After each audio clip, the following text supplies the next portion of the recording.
Good morning, Abe. Hey, good morning, Matt.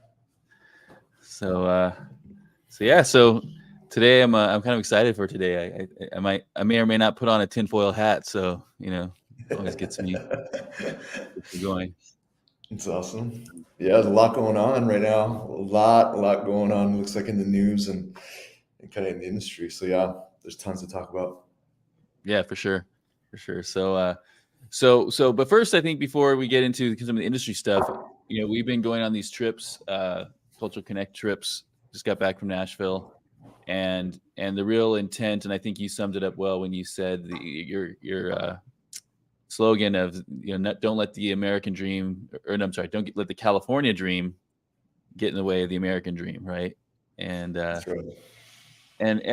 but I do think that really kind of sums up well what a lot of people are feeling, because I do think that the American dream isn't just owning some piece of property that you feel like you're having to work the rest of your life till you're 90 years old to be able to afford and pay off, but it's to actually own a piece of this earth and feel a part of a community, and to feel like you're building for the next generation, and providing them with better opportunity than you had, and that's just keeping that upward cycle.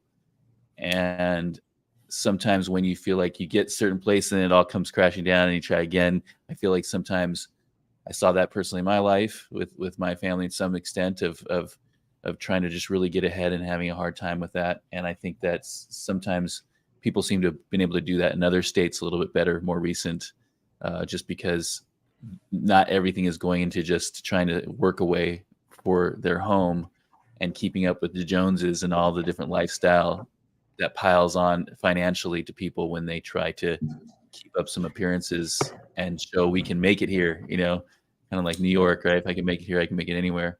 Um, anyway, so that's it. So I think just that reflection with people, I think COVID started it. And I think that it's continued to say, do I really need to be here? Is this really where it's at?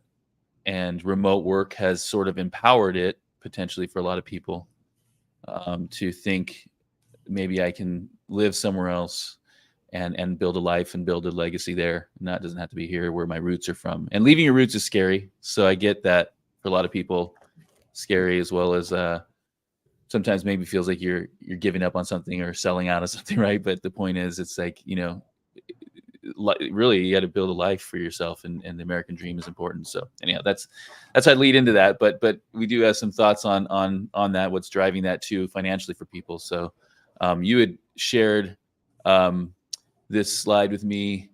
It's the LA housing burden. It kind of compares median family income and then the median house value, and how those have kind of deviated slightly, you could say, right? That's right. Just a little bit. Just a little bit. Yeah, it's nuts, and it's kind of a phenomenon that you could say started maybe in the 70s or so, and really has gone bonkers, in the last Yeah. few decades, really.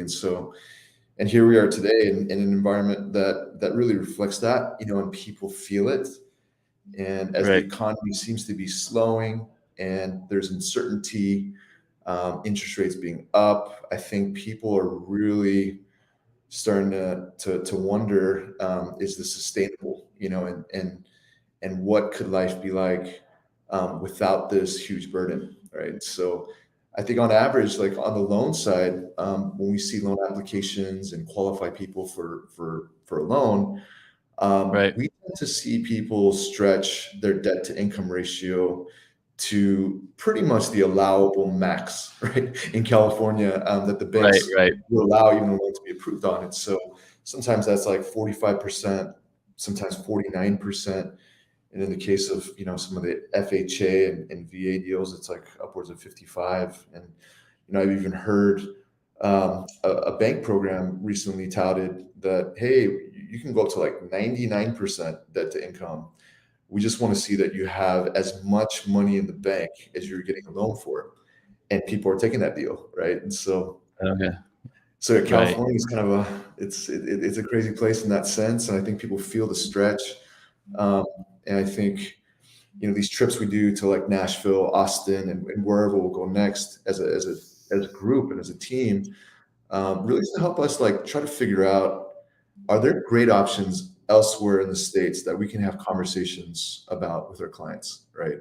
Right. Let's go see it, experience it, see the real estate in different neighborhoods in that area. And, most recently Nashville, we saw some lake homes, we saw some homes in the city, we saw some homes in the developing suburbs, and just had conversations with the agents there and some of the people that live there, and just have heard so much like, man, I should have done this sooner, right? Or Right. it Right. was the best move I've made, right? And two of the agents had come from California, right? One came from Huntington Beach, one came from the Sacramento, NorCal area, and was a Right. police officer there, and took pretty much the same job, here for a little less pay, but the quality of life just went straight up for him, right?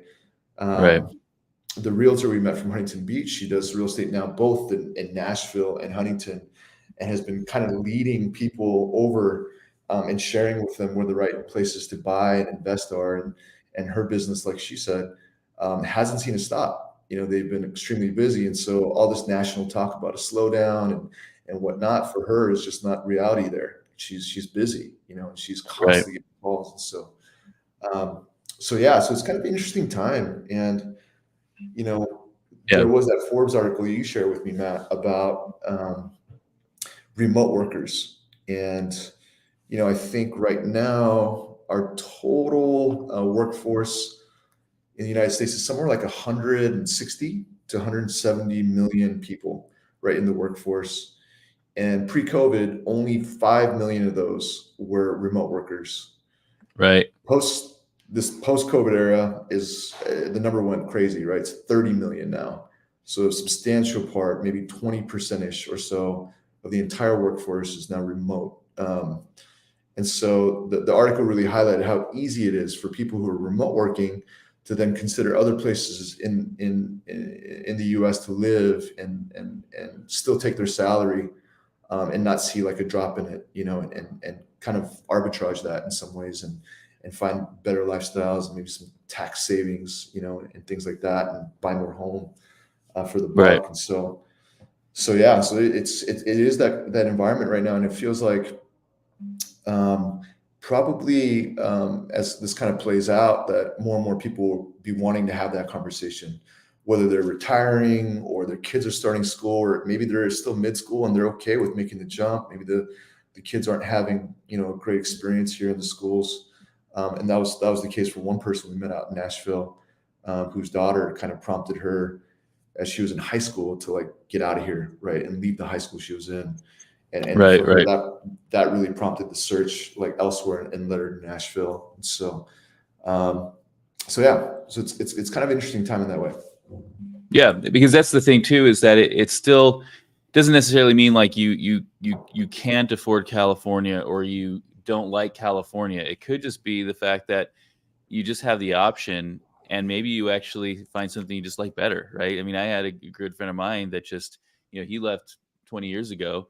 Wasn't because he didn't like California. It wasn't this. He just liked Denver, Colorado better. He just liked it better. It wasn't because, but work sometimes and roots. But now with remote work, it empowers people to do that. So I think that the back to work thing that sometimes people think it's going to like, oh, we're going back to work now, back to the office. I think that there are some companies who feel that's a better model for them, and there's some companies that are confused about it, right? Like they're not sure. And I think there's some companies who go, no, we're never going back to the office. We're fine here, because they figured it out and they understand the savings involved. And I think also it allows for hiring a more diverse work pool too of people. There's some savings to hire people in other states and things. There's a lot of benefits to companies that can figure out to do remote work, right? So I think especially companies who may have started close enough to the pandemic, right? Maybe just a little bit before, where they didn't have these large ways of doing things that were already kind of institutionalized in the company. Like, this is the way we do things. We have always done things. They are also maybe were able to figure it out a little better than other companies too. So as companies do build, I do think that definitely there's some aspect of culture when people are together in person. We all know that, but I think there's plenty of people who are okay not having that if it means they can live where they want to live, if it means that the company feels like they can do other things for culture, like fly everybody in for maybe like a quarterly, gathering or something like that, where they can really build some relationships there over like a week or something, and be able to have people enjoy their lifestyle, be able to afford where they live, that sort of thing. So, and it can allow for some companies to do kind of a hybrid where, hey, maybe it's too expensive to have a headquarters in California, or like have a lot of people here, but you can still have maybe an executive office for people who want to live in California and run the company, but they can have a kind of a other place. So there's a lot of creativity that can come from this. And I think we're just in the beginning stages of that. But I think it's going to cause maybe a housing kind of migration pattern that we haven't seen really before. We've never been able to have that dynamic. Yeah. And, we saw, God, I forgot the number was, something like 500,000 people leave California during the pandemic. Right. As they were remote working and whatnot, they just saw kind of an opportunity to go somewhere. And then I heard a figure where it was like 500 people a day are leaving California right now. I'm sure there's an infill too. People are coming to California, right? But sure.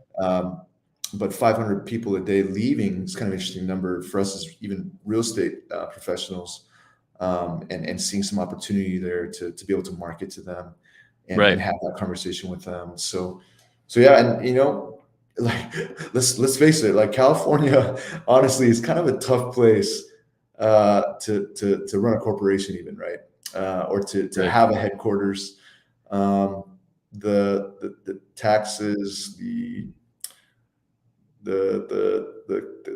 body of like case law right here in California isn't always favorable for us business owners. Really, it's a little bit skewed, and so there are other states that are super friendly, right, and really enticing in that way to set up your headquarters or to bring your business over. And we've seen a lot of that happen, right? Like big companies like go and set up headquarters somewhere else other than California.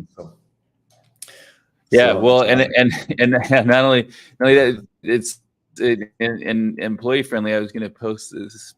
I'll put this link in here, see if it'll come through in the comments. But essentially, there's a Forbes article that came out where basically there's cities that'll pay you as a remote worker to come move there. So they'll give you cash to come move to their city as a remote worker. So there's people that are trying to capitalize on this.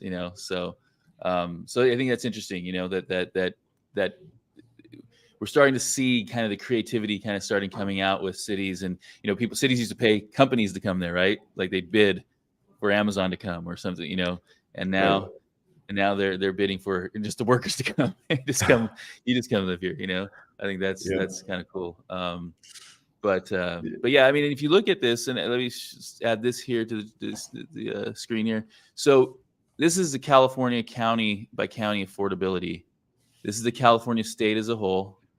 We're here down in LA and Orange counties, where mostly here, where LA's a little more affordable, Orange County's a little less.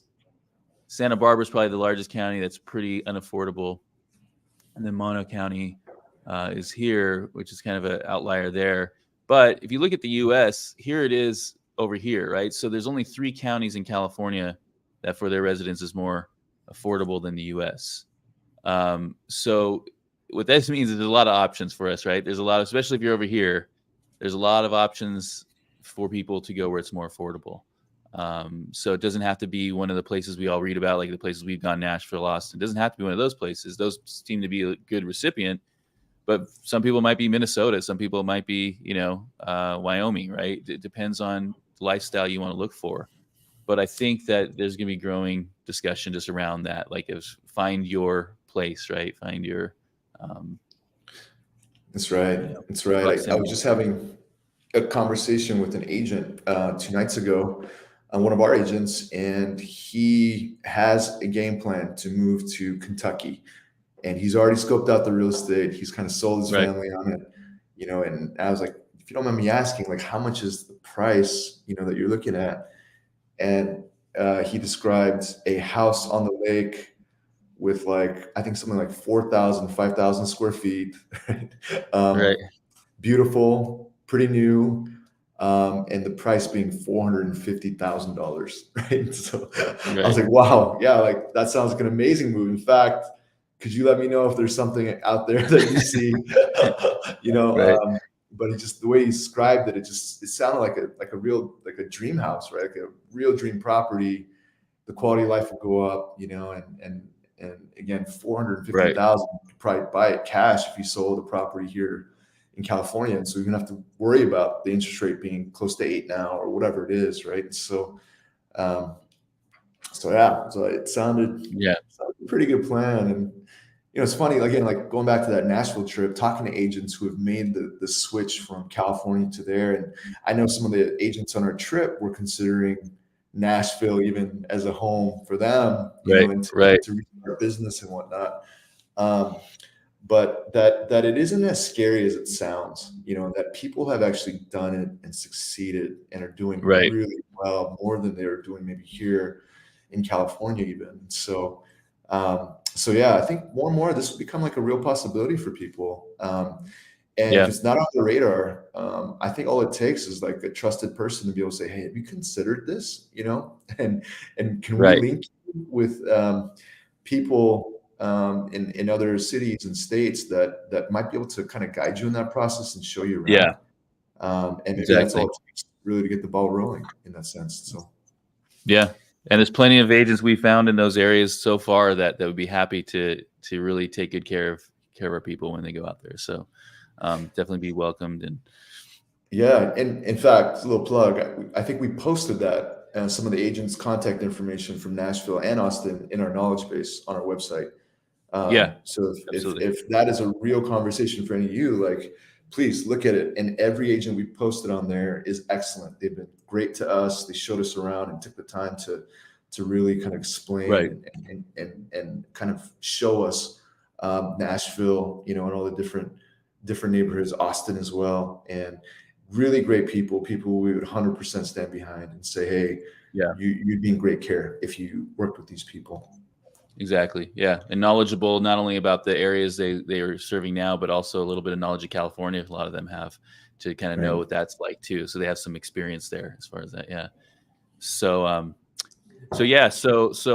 But and one last thing I think to add is the fact that we've sort of burst at the seams in our local metros, right? Like it's sort of, if you look at, let's see here, so San Bernardino, for instance, or not just San Bernardino, Riverside, Inland Empire in general, has had the kind of highest change when it comes to, affordability issues, right, of the other counties locally.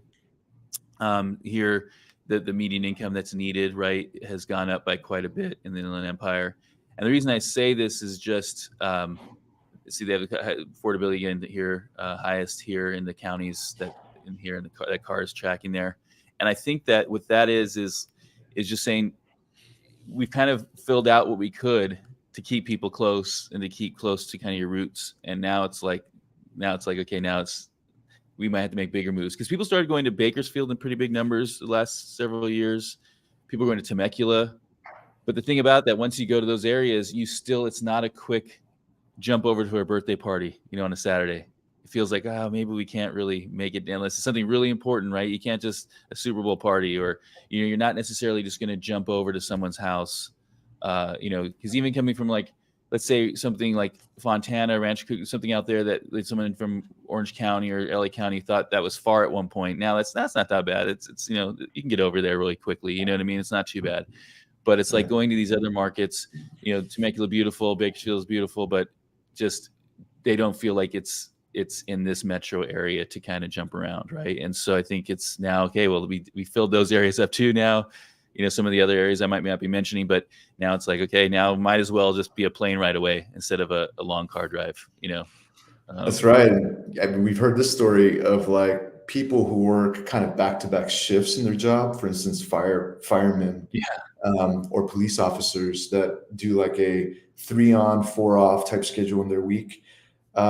Actually finding residents in some other state, and flying in for their shifts Right. and then flying back out, at a pretty low cost, right? So yeah, it's just kind of like a weird phenomenon. Like whenever I travel, and I'm sure you experience this too, Matt. When we travel somewhere outside of the States, like a 30-minute subway ride, an hour subway ride with some walking in it, like those type of commutes are pretty normal every day, right? Right. And I think, when you're in the suburbs or a little bit far from the city, let's say, and you've kind of set your work life um, like kind of world in the same area, yeah, like a 15-minute drive or 20-minute drive seems just like, I don't want to do that. Like, I don't want to do Yeah. that 20-minute drive, and it becomes that. But like the rest of the world is really used to commuting, right? And sometimes lengthy commutes in some of the big cities like New York, even where you live in the city, it's the rents are stupid high, the property values are stupid high, so Right. people commute in from even Connecticut, right? Or Jersey to their jobs every day, right? So it's kind of an interesting Yeah. thing, but it feels like a small adjustment, and I get it. Like it's hard, right? When you got kids and things you're juggling, that extra 20-minute drive or whatever just seems like too much. Temecula to Orange County seems too much, but really not that bad in the scope of things, right? Right. Right. Yeah, Yeah. yeah. And there is a question I think that was asked in the chat. Hey, are we going to Yeah. Nevada? Right? Are we going to Nevada? And yeah, like we don't want to let it cat back out of the bag too early, but we are trying to pick up a license here in Nevada shortly. Yeah. And so to answer that question, yes. And do we think Nevada is a great place to go and see some lifestyle? Like good lifestyle. Yeah, absolutely. In fact, every time I go to Nevada, and I talk to anyone who's made the switch from LA or Orange County, they all say the same thing too: is we should have done it way, way, way long ago. Right.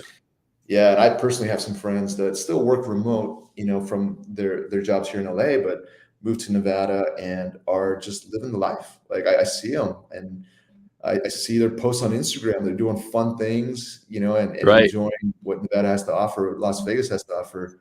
And they're extremely happy when I talk to them. And they're just, Yeah. again, almost like a weight has lifted off their shoulders. They're breathing fresh Right. air again, and Yeah. they kind of found new life in that sense. And so yeah, but Nevada, to answer the question, yes. And then again, a couple other states we have kind of slated for next year. And so Nevada is Yeah. definitely one.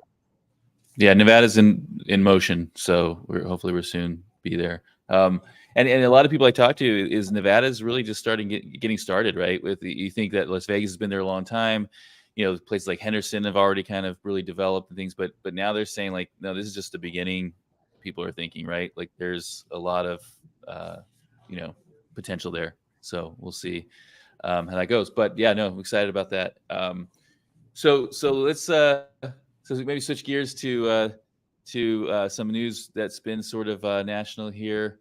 I think we're actually let's talk about the real quick the NAR. So it just came out today. NAR they didn't settle the lawsuit. We've been talking about these. They're calling them bombshell lawsuits, and they're changing our industry in some ways, and they've been pretty big deal. Yet to be seen how it's going to affect it, and we'll talk a little bit about that. But the 0% now, as NAR has come down and said, that's our policy now that we can offer 0% to the buyer's agent from the listing brokerage, which we knew was coming. We knew that was where things are going. But now NAR has said that they're not going to enforce it on MLSs, but they said they're going to highly recommend and make sure MLSs know that that's the NAR policy. So this is kind of to posture for getting out of the lawsuit, I think, and to settle right with that as well as from NAR.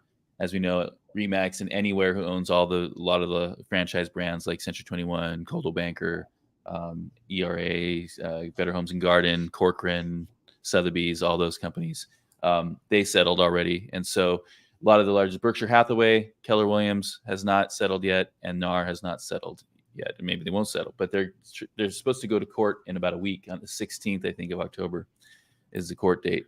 So we'll see. This is where everybody's maybe last minute to settle here before it actually kicks in. So we'll see the next couple of weeks. But the 0% thing is interesting in the sense that, and I'll let you give your thoughts of it. My quick thought is just the fact that it doesn't change a whole lot as far as the financials of everything. And so what I mean by that is right now, if I'm a listing agent and someone comes to me directly, the reason that buyer typically is coming to me directly, it could be other reasons, but typically the reason they don't want representation is because they want to save the buyer side commission. That's the bottom line. So therefore, if I'm competing right now, I'm helping you, Abe, buy a house, and I'm going to be your agent, and we're competing against another person who went straight to the listing agent. You and I both know, once I have that conversation, listing agent has their own offer, that we're going to have to offer more maybe than the listing agent's buyer to get the home.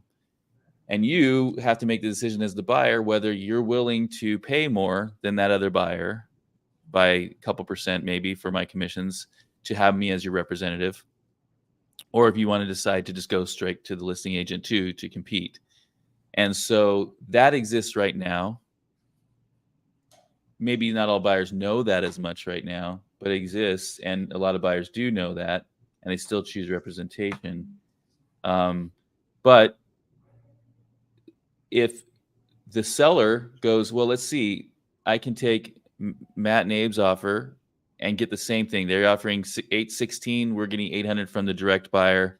So 2%. So let's just say roughly that's the same math. So it's still 800,000 to me no matter what. But with this offer, I get another agent representing the buyer. So my agent's my own. And the listing agent goes, and you know what? I'm going to make the same commission either way because the buyer wants my commissions. So I can either have more risk of being sued, have a lot more stress in the transaction, get paid the same, or I can just go with this. So sensible people. Now, maybe the agent might have it where they make 4% instead of 3% or something like that if they get their own buyer. And then they're paying 5%, so they're saving 1%. And I get there's some math in there that might work out. But I just think it's like that's still, then we can offer a little bit more and ask for less. I mean, there's ways that we can financially work it out if the buyer sees value in having an agent. If a buyer does not see value in having an agent, then all bets are off in this market or tomorrow's market. If the buyer doesn't see value in having an agent and doesn't feel like they want that representation.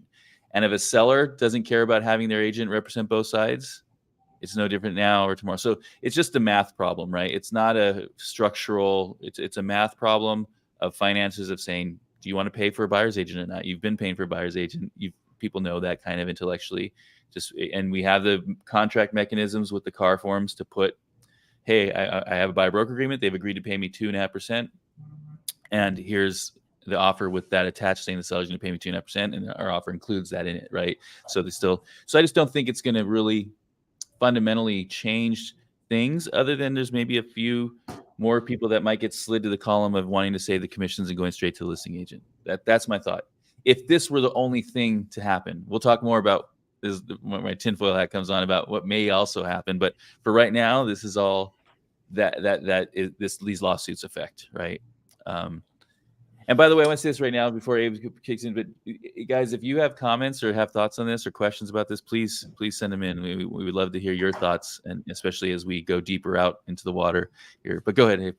Go ahead. What do you think? Yeah. I mean, I just know that this is a pretty big concern for people. And again, the headlines have been pretty sensationalized, right? Bombshell, right? Like changing the real estate market landscape, like these type of things. And so yeah, it is something we'll be keeping a really close eye on and trying to navigate kind of with our agents and trying to stay ahead of it so that, what we do stays relevant and stays valuable. So yeah, I think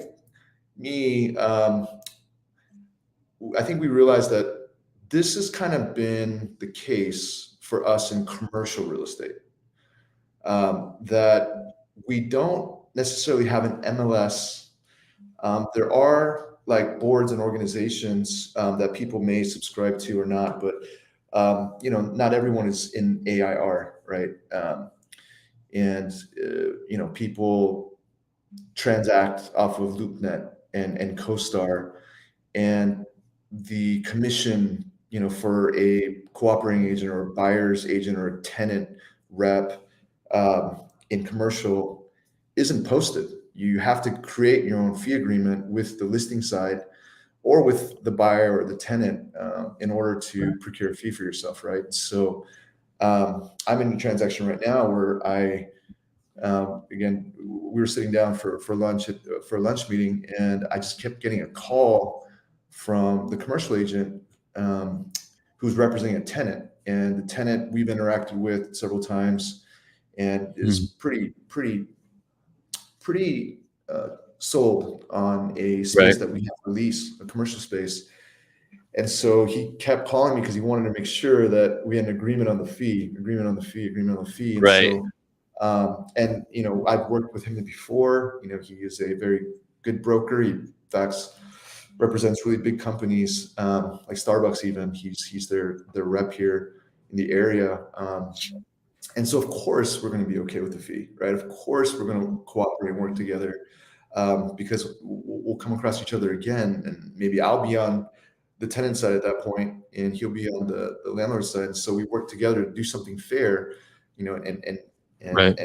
and help each other get a fee. So it's been that Yeah. way. So I think on the residential side, maybe there's going to be some knee-jerk reactions from people. I don't think it's going to be the majority of the reaction, but some agents be like, "See, I knew it. Like, we don't need buyer's agents, right?" And so, like, forget their fee and sell that to a listing agent, right? I'm sorry, to a home seller, and advertise a zero fee. Or maybe the conversation is, "Hey, we should offer something, seller, so that buyers agents who are working with buyers are attracted to this listing, right? And we offer something." So I think that Right. conversation still goes. And so it doesn't mean, hey, will there be no fees at all on the buyer side? I don't think so, right? Right. Right. Because there's so much value that I think buyers agents give to buyers, whether they know it or not. A lot of times they don't know, right? Until they're in escrow and they come across situations, and I've been in that situation. I think I've shared this before, where good friend of mine, I've shown him 50 homes, right, as a buyer, a buyer's Right. agent.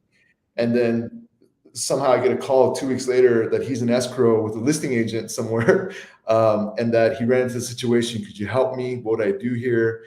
And then I'm just like, "Man, yeah, I could help you, and there's no fee in it for me, but it's still the right thing to do. You're my friend." And so, so we've been wrestling with that, right? We've had those Yeah. situations come up. So I think, again, it doesn't change the value of a buyer's agent brings to the table. And I think things will normalize in that sense. And again, we've talked about this. We put the tinfoil hat on. Does that mean then the MLS is going to be gone? Like, are people not going to subscribe to MLS? Maybe, right? Like Redfin no longer joining or kind of distancing themselves from NAR. Like, what does that mean for them? Are they Right. going to use MLS at that point? And whatnot? Are we going to be going Redfin to find listings that Redfin has, right?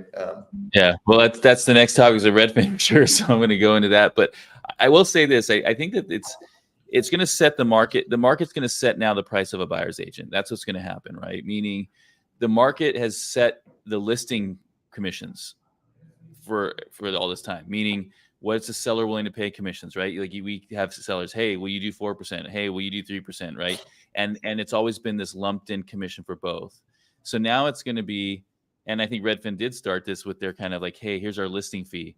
Like, they just advertise their listing and I think other agents picked up on that. Here's our listing commission. They don't even talk about a buyer's commission. That's like an upsell almost, or like a, oh, hey, by the way, you might want to do this too. So it's going to set the market for the listing, like always, but now it's going to be, hey, we do it for 2%, or we do it for 1%, or we do it for 3%.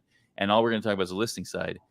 Then the buyer's agents are going to have to, with their buyers, set the market. What, like a buyer, it might be where buyer interviews two different agents. Who's going to be my buyer's agent? And will you do it for 1%? Will you only add 1% to the RPA when you make the offer? Will you only add 2%, right? That's probably what could happen. And to answer a question, someone's asked about the CBC. The document that we have now is like, so I think we talked about this before, right? But there's three things really I think that agents can do to kind of deal with this. And one is to definitely have a buyer broker agreement, have a buyer consultation process that is just as good as your listing consultation, meaning it's just as clear about what the value is in working with you as a buyer's agent, and then using that to then obtain exclusive representation for them, just like you would with a seller.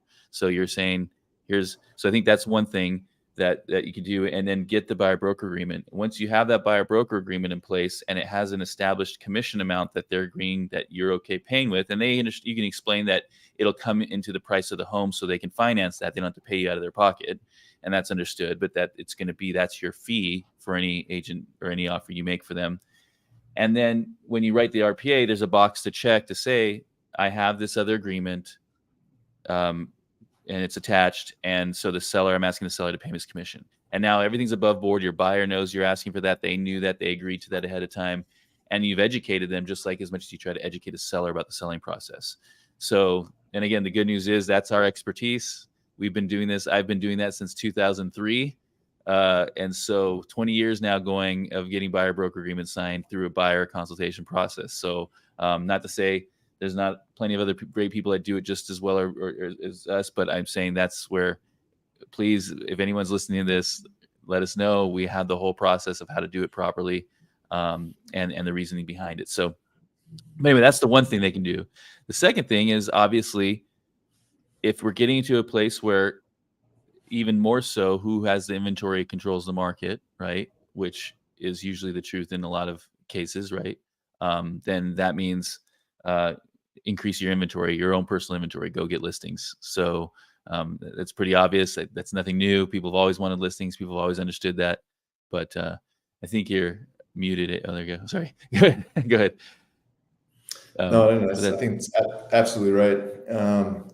Yeah, and I think you said something interesting yesterday, Matt, where we were talking with an agent, and the agent knew the business was like, I just want listings. Like, I want Right. listings straight out the gate. I got licensed a month ago, but all I want is listings. It's like, theoretically, yes, like having listings is a really great thing. But if you don't work with buyers, you're really leaving out opportunity for yourself, number one. And then number two, like, the progression of an agent typically is you start with buyers because buyers are open to work with you.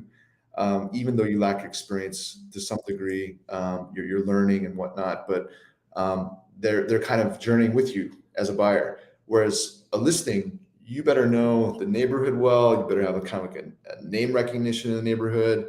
You better have an expertise on pricing the home and selling it, and have different like marketing chops to get that thing sold quickly.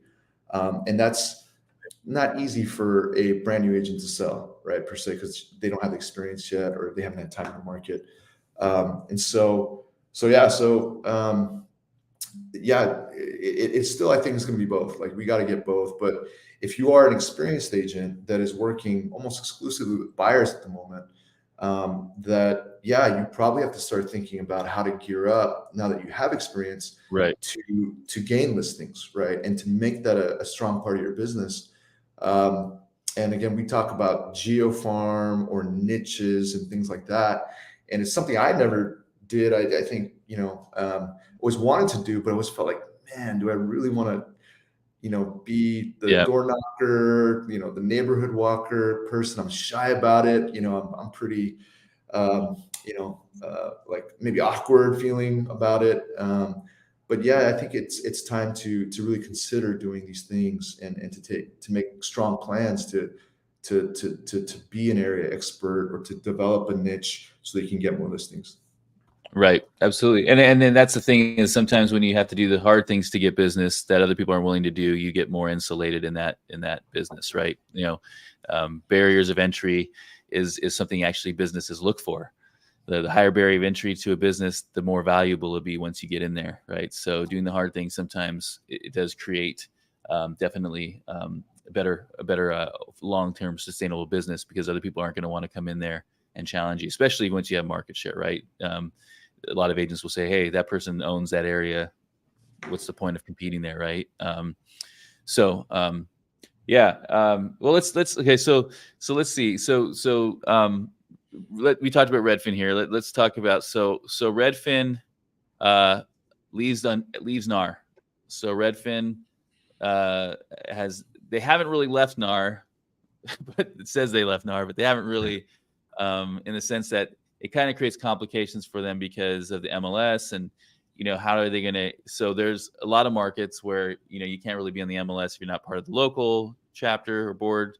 And if you can't be a part of the local board, if you're not part of NAR. So it's kind of like, there's different mechanisms in different areas, but what they're doing is they're getting some press, and maybe they're taking a stand.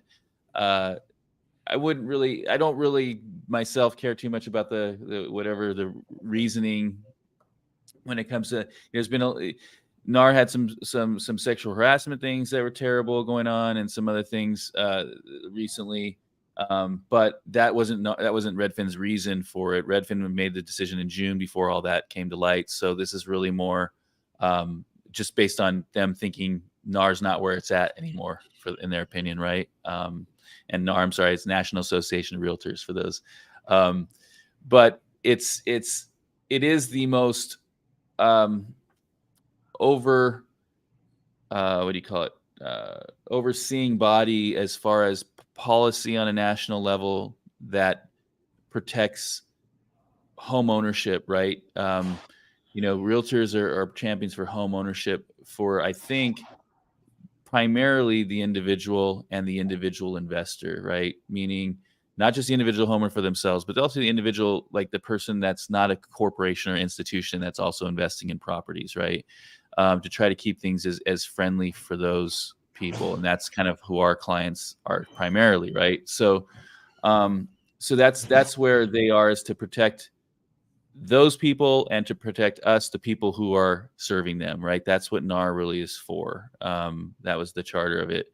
And sometimes, is it politics makes for strange bedfellows? Like sometimes policy can do that. So sometimes people wonder, what's NAR doing there? Why is NAR doing this? But there's usually a pretty good reason behind it. It's not like they've lost their way from what I've seen. It's more just like, and obviously, like, I think the stuff going on internally, like sexual harassment type stuff and things like that, that happens in any corporation, regardless of the corporation. It's terrible.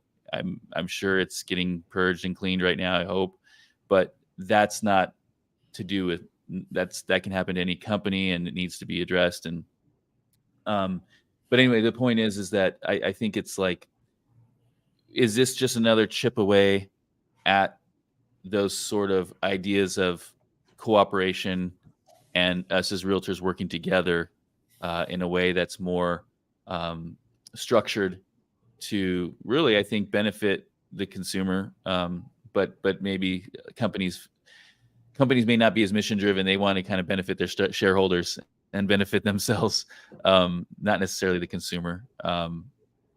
Whereas like a pro trade group usually does try to protect the people, not the profits, in a sense. But anyhow, that's the kind of the landscape here that's going on with Redfin and NAR, and kind of how that it does tie into the 0% thing because of the whole cooperation and the whole idea of an MLS where agents agree to work with each other, right? So it's kind of another chip away at that. But what are your thoughts on it, Abe, as far as Redfin's move to do that?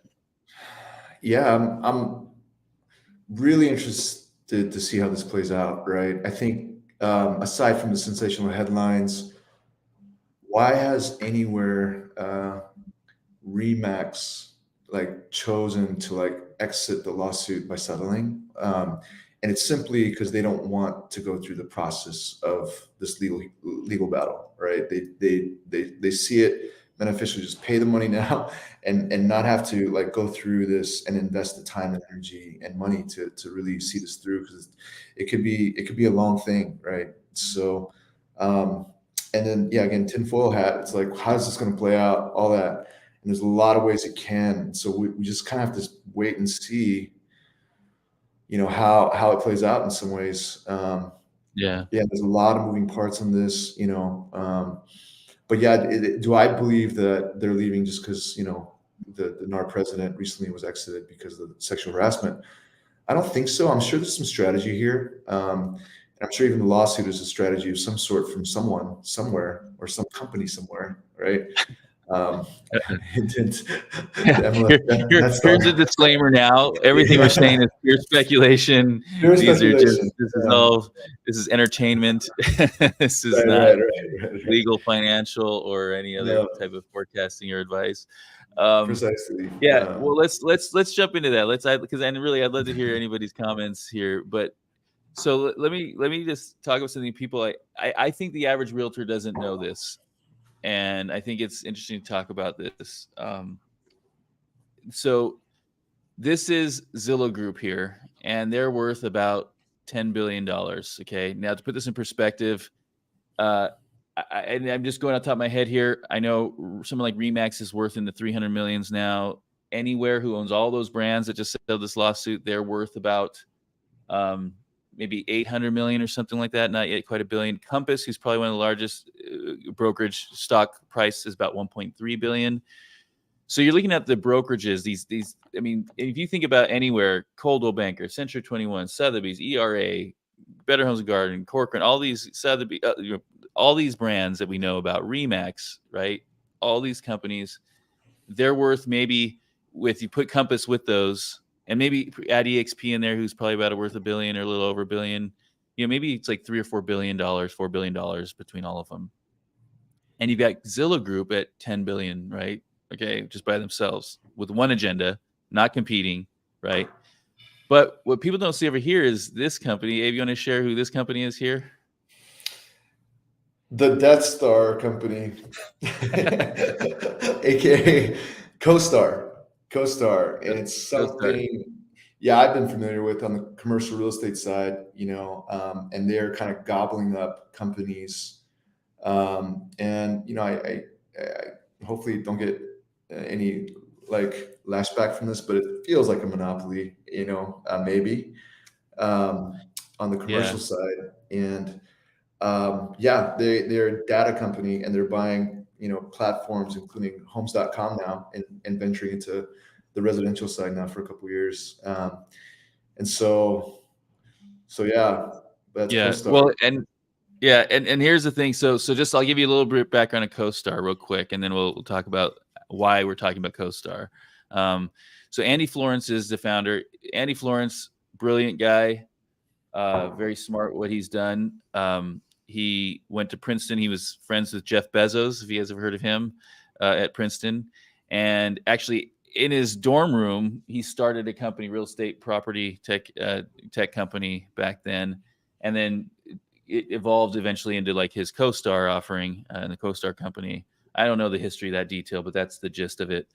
But he pretty much started right out of Princeton, right out of college. He started CoStar right shortly after. And now, again, this is from some articles I've read. And again, so here's why he matters to us now in the residential market. He's very relevant in the commercial, like Abe was saying, like kind of, and they'd been accused of a monopoly. I mean, when they bought LoopNet, which was like maybe their only competitor that had the Federal Trade Commission made them sell off part of LoopNet's assets that had some, like, just kind of like not make it to where they owned everything in the industry, right? But apparently it was still, a lot of people would perceive it as close to a monopoly as any company might have in an industry, right? As far as the data of property data and the sales data and stuff like that. But again, yeah, who knows what it is as far as where that line is drawn. That's subjective. So, but here's a CBR executive in the article had said this. He's very smart, very ruthless. He did do a lot of suing in the beginning stages when he was 23, I think it was, where he sued this big brokerage and said we sued the pants off of them. So the reason I bring this up is not because I'm saying there's anything wrong with him suing people. That's the way of business. But I think what it is that there are people coming into the residential real estate market who simply have not existed like this before. And what I mean by that is, like, if you think about residential real estate 20, 30 years ago, it was very local, right? It was very local. It was like you worked for your local broker. Everybody knew him. People knew him in town or knew her. People were, it was just a very local, pretty simple type of thing. And yes, you had the National Association of Realtors. You had these trades groups that were looking out for us, but there was not these national companies, right? There were not national brokerages. There were more local franchise type businesses, very community oriented. And it's kind of like, to me, like a coffee shop with, like, when Starbucks came in, right? Like where this national thing came in. And I think Zillow, the guy who started Zillow is a guy named Rich Barton, who was the founder of Expedia and some other pretty successful companies as well. But Expedia really took the travel agent by storm, right? The travel agent industry, travel. And so these are pretty sophisticated people that are coming into our space in residential. And so I think that's what's important to understand here. Now, this shouldn't be scary. This shouldn't be worrying to people. This is not, we joke about the Death Star, but I'll tell you why in a second. But it's just the fact that to understand and be aware of these things, because as a matter of fact, there's about 2 million realtors in the United States right now, somewhere around there, right? So we got a lot of power behind us, and it's just a matter of us being able to be aware of what's going on. And that's why we like to do this. We like to make our agents aware of what's going on. And so we can critically think about each sort of decision we make, right? I'll give you an example. Like, this is kind of, I don't want to be controversial about this, but let's say if agents would have known what Zillow was going to kind of become, to where they're now getting 35% of a lot of commissions on average, if not more than that, based on the company dollar, would maybe that first agent not have signed the contract and gave over the money, right? Or maybe they would have sooner. Maybe it would have been like, yeah, I'm going to do it right away. I'm going to kill with this thing. But the point is just, it's just good to know who we're getting involved with and who we're, getting behind as agents, because this is our trade. This is our craft. We're the ones that are committed as the provider of the service. Ultimately, we're the ones dealing with the customers. We're the ones dealing with the clients. And usually we're the ones that are the most mission driven in protecting our clients, because we're the ones that have relationships. That's why it was so local before. It was because we had relationships. We had a stake in the community. We knew people. We're going to run into people at the store, at the school, that we just helped buy a house, right? So it was, there was some sort of investment in caring, right, about those people. So that's not going to change, in my opinion. I just think it's just a matter of how we, maneuver should be thoughtful. And so anyway, sorry, that's a little soapboxy there. But here's where it gets interesting, okay, is that so CoStar, okay, I guess that's all I had to share there. So CoStar is owns homes.com. They were just now the second largest portal by visitors last month, behind Zillow.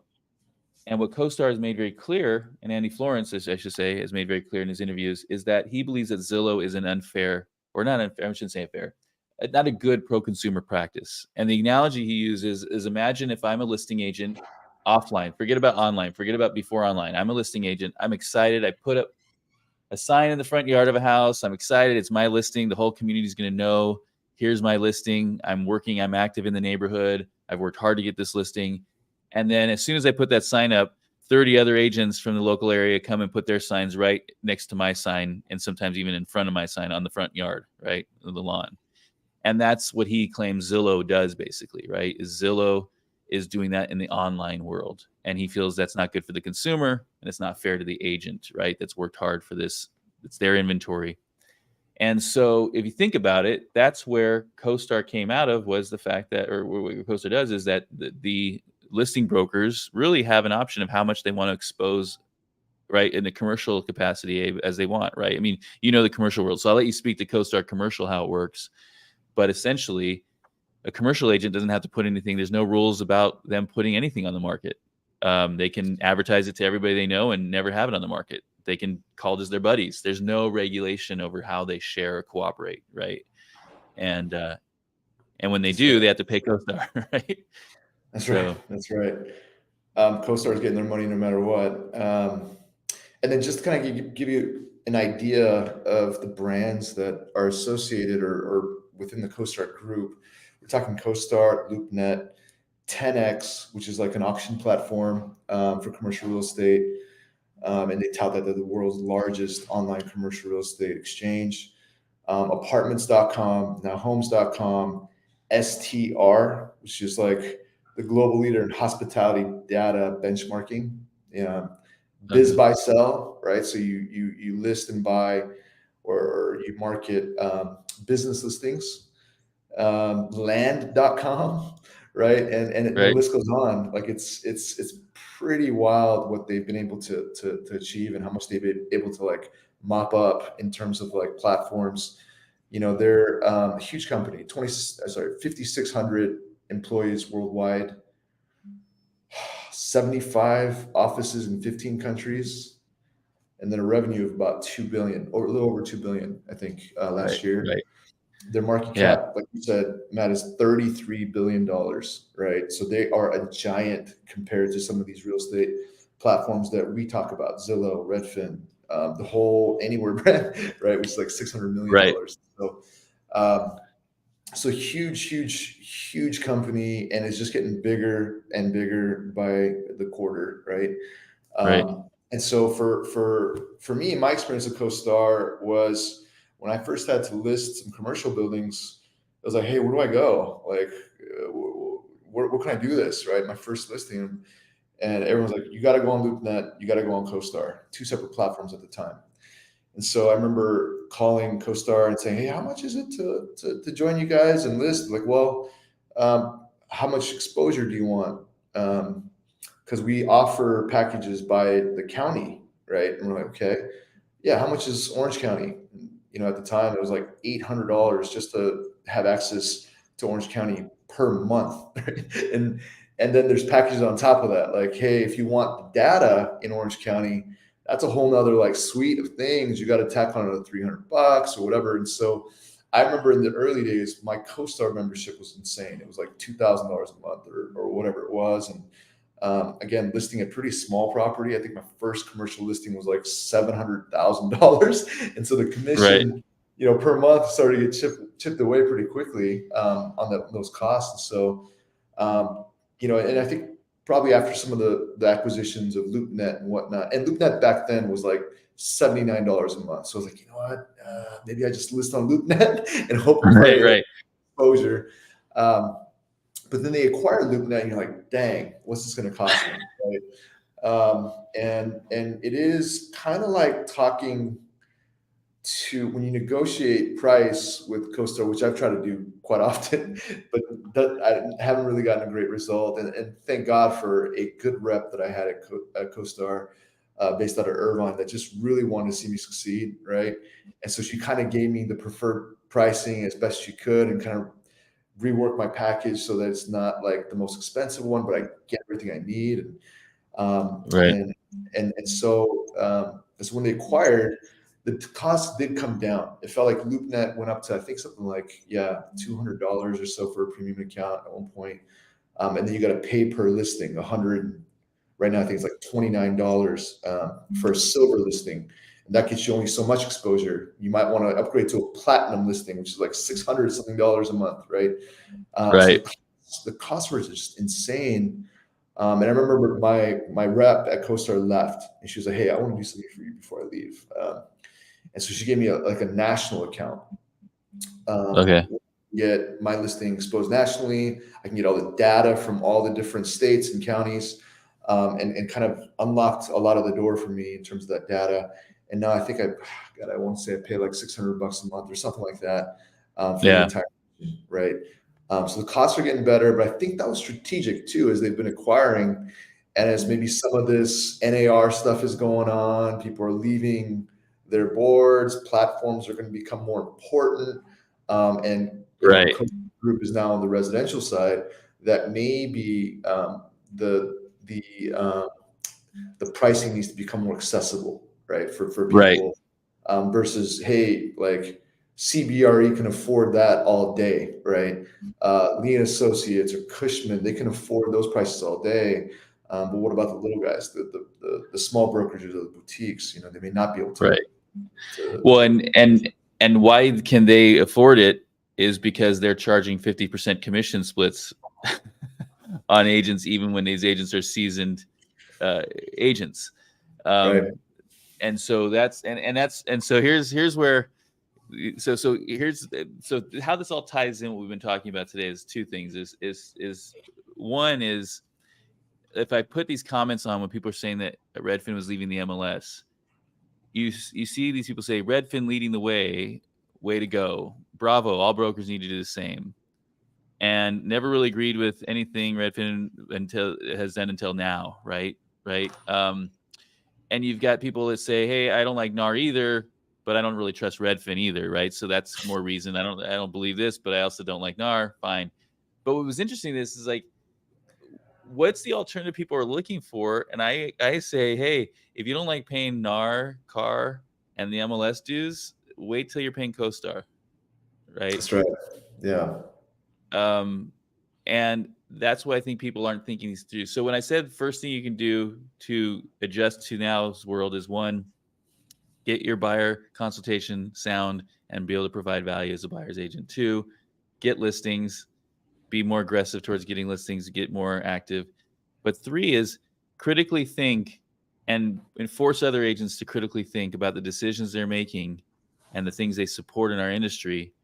If you got fined a couple $100 by the board, which I know is annoying and maybe they're wrong, don't like think that, hey, let's dismantle NAR and CAR and MLS. You can get involved, you can change things from within, but this is our, uh, it's sort of like if we're all governed in some way somehow in life, right? All subject governments, and it's like you've seen sometimes when people overthrow a government, the next government comes in may not be as friendly, may not be as thoughtful, and may not have the roots with you in the tradition and everything to care about you as much, right? So I think it's just a matter of us understanding that there's a reason all this has been set up. It is pro-consumer, in my opinion. I think it's pro-agent and pro-consumer.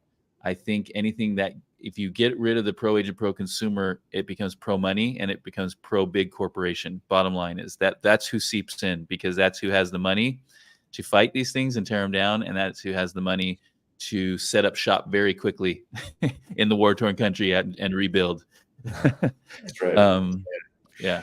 Yeah, I think what you're saying there too, Matt, for our agents is like, hey, realize that this is chess, not checkers, right?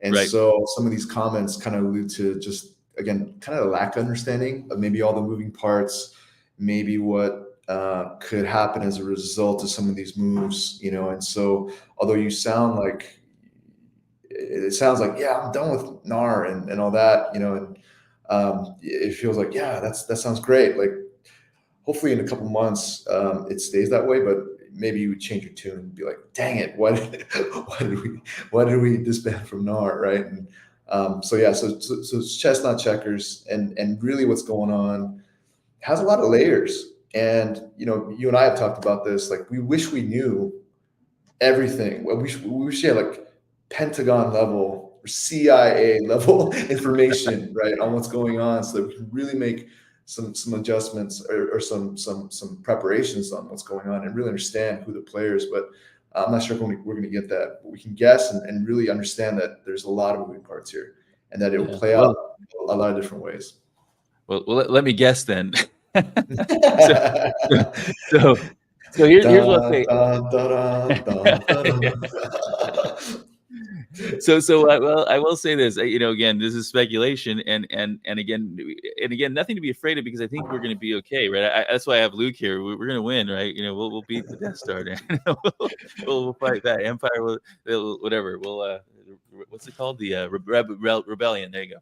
Right. But no, here's what I see is this: if Star's position, if I was them, and I see that there is a chipping away of the MLS, and there's these lawsuits. And by the way, it's also interesting, if I'm also a large national brokerage who's not named in the lawsuit, who has had a lot of money in their pockets for a lot of years, and it is a perfect scenario of to recreate the commercial world in the residential marketplace. And what I mean by that is the listing inventory is controlled by the large, big shops that have the resources, who have agents working for them, who, even though they're very competent and very good at what they do, are still at 50% splits. So the corporation is making that much money. And the platforms that make it necessary for them to use to be able to get their listings out there are able to make a lot of money from those big corporations. And it all works together in a very good, big, not 1 billion or $300 million company ecosystems, but 10, 30, 40, 50, maybe $100 billion company ecosystems.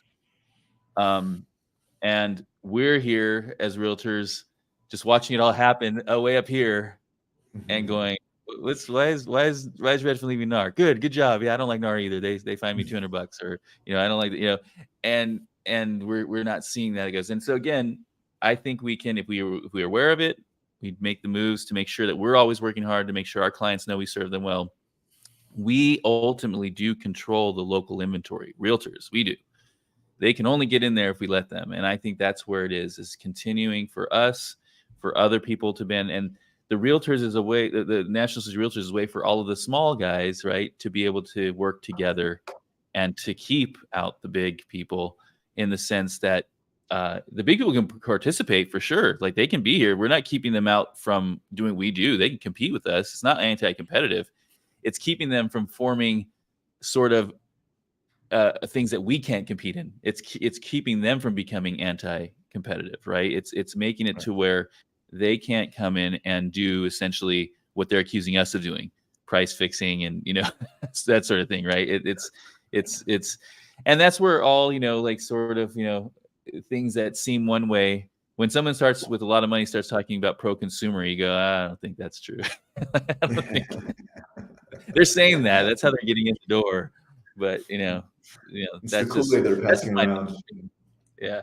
And I don't mean to be Right. cynical. But anyway, this is my tinfoil hat, guys. I hope you're okay with it. But I just believe, and maybe it's not so tinfoily. Maybe it's actually accurate. But this is right. And it's not just them. It's not all big companies have a mandate to grow and profit. They have shareholders, right? When you invest in the stock market, you're hoping that company takes over an industry. If you make a bet on Google 20 years ago, you were betting on them to take over, search and take over anything they could take over. So when you're a person investing in these companies, that's what they're supposed to do. So we're not putting any sort of nefarious or terrible intentions on these people. We're putting money intentions on these people. That's it, and that's just money. So you can take what you want from that, but their charter is to make more money for their shareholders, and they think long. They're playing chess, not checkers, like Gabe said. So yeah. No, it's well said. It's well said. It's going to be okay, guys. It's going to be okay. It's going to be okay. That's the thing. But again, it's going to be okay. Here's the thing. It's going to be okay if we don't bury our heads in the sand. That's right. It's going to be okay if we do make decisions and we do get involved in CAR and we do get in NAR. Like if you don't like the sexual harassment stuff, which none of us do, obviously, I mean, I'm not even trying to be flippant about it, but if you don't like those type of things, well, get involved. Like, get involved in NAR, get involved in CAR, get involved in these organizations that really, what I guess I want to get the point across, these organizations, I believe, are really looking out for you guys. I really do believe that. As much as sometimes we don't think that, and we think they have this, but they really are. These boards that are finding people, they're looking out for us. They're looking out for the consumer. They're looking out for our industry to protect it, self-police it, make sure we're doing the right things. And if you don't like the policies, then get involved and change the policies. But to throw the baby out with the bathwater, so to speak, would be a real mistake, I think, on our parts. And I think that's where that third thing. So again, we're all on board to help everybody we can to make sure we do those three things: buyer broker and buyer consultations, getting more listings, and then being more active, be more aware, educating you guys on what's going on in the industry, and making sure we're staying, like, not letting them be 2 steps ahead of us. Let's at least be close to being in step with them and understanding what they're trying to do. And that may be making decisions of which brokerages you go to work for and what their policies and how they're looking at things, right? And talking to consumers about which companies are doing what. So anyhow, anyway, any other thoughts, Abe? We're kind of getting close. Any last thoughts after? No, I think it was well said. And, I need costume suggestions. So yeah, appreciate your comments on some costumes suggestions, I guess, and just hope everyone has a great weekend. And we'll see you guys again soon. Absolutely. All right, guys. Yeah, have a great weekend. See you next week. Right. Next time. Bye now.